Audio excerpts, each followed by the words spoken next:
Time now for our seen and unseen segment. Someone just ran by the set. Isn't that says Orson Welles? That's the seen and unseen. Yes, way. this is right. See, this is fun. It's live TV.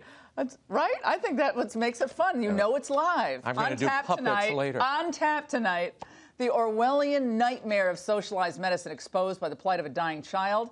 Kanye West strikes again, making liberal heads spin after tweeting support for Trump. And to put it all in perspective, we're joined by Fox News contributor Raymond Arroyo. Raymond, the media coverage of the First Lady yesterday, though, focused on her hat. Her hat. And Stephen Colbert kind of captured it in this clip. Watch. Okay, great. Today, the two men addressed the crowd, and there was an awkward moment.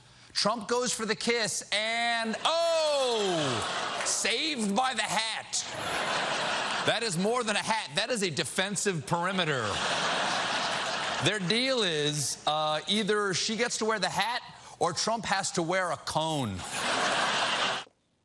We call that the cone of shame on my dog. There was actually coverage, mainstream coverage of this idea. And the narrative is that the Trumps are distant, that they're loveless, that they don't contact. Here's the bottom line. What do they want them to do, to like make out in front of everybody? I guess, but they're depriving Melania of a really important moment. This woman yesterday pulled off. Fabulous. Michelle Obama, when she was running the White House, or Laura Bush before her, they had teams of people, oh my God, hundreds they hired to consultants, professional party planners. To do these state dinners. Desiree Rogers screwed up the whole state dinner. People snuck in. Remember that? Well, but Melania Trump did this all on her own. She assembled a team of 10 people, just her staff. Her staff. It's her staff. She did it. She went over the protocol, the history of state dinners. Everything. And she chose the flowers, the lights, the whole thing. She should be given credit for that, not maligned for not grabbing the hand when it was presented. She did hold his hand. She did indeed let him kiss her. So this narrative, I'm tired of this narrative. No, they cannot give her one moment. This was an elegant, wonderful, beautiful presentation of America to France, and with a French touch and the New Orleans stuff. Oh, jambalaya and the flowers, I don't want to mention New Orleans to you. You're annoying. You're waving everybody off tonight. I know. I'm a wave. Don't wave me. Keep your hand down for this next segment. I like when we're in double boxes. It's better than being on the set. Yeah, because you don't like me next year. No, I understand. exactly. Alfie Evans. This was this is another infuriating case. Horrible. The National Health Service in Britain is preventing parents from giving medical assistance to their child. Tell us, this is so heartbreaking. This little boy came in December of 2016. He was brought to the hospital with an infection. He's been on a respirator. They said if you take the respirator out, he would die. He wouldn't be able to breathe on his own. Well, it's been out since Monday. His parents fought to keep the respirator because they don't want to pay the money. They don't want to spend the money. NIH, they say it's going to, the National Health Service in Britain, they look at an actuarial table and they say, it's not a human life. Does the cost exceed the quality of life? And in the case of this little baby who has a degenerative brain disease, they say he should be cut off. No more care. So the parents are fighting. They want him to have care.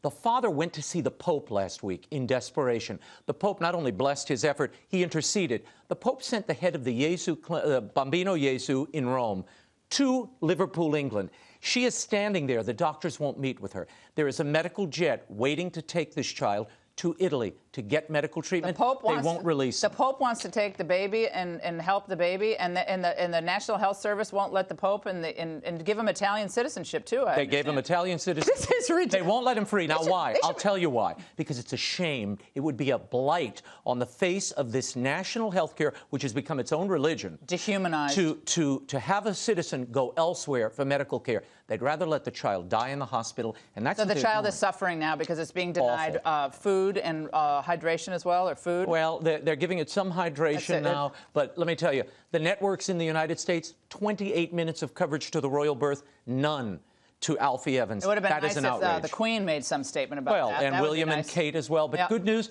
lots of prayer services happening around the country. In New York tomorrow at noon at the UN. Also, Notre Dame today and other schools. Let's pray for a miracle here. Let's pray for a miracle.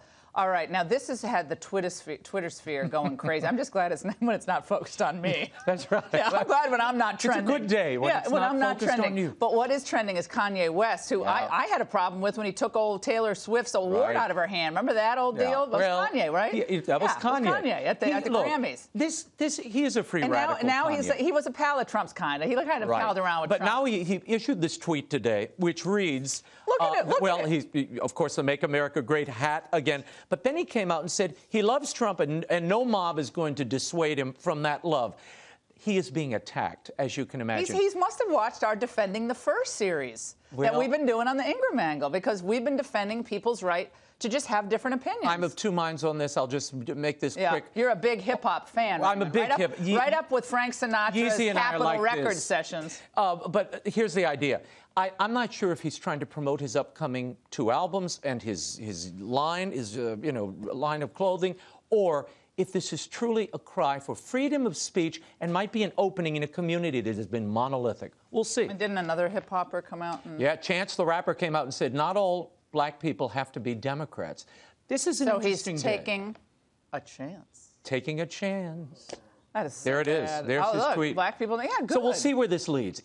Hopefully this will start a conversation. Ooh, why can't there be white liberals and white conservatives and black liberals and black conservatives? Everyone has to think the same. It has to be monolithic in one race. That's diversity ridiculous. is more fun. Let's prayers for baby Alfie. Raymond, thank you so much.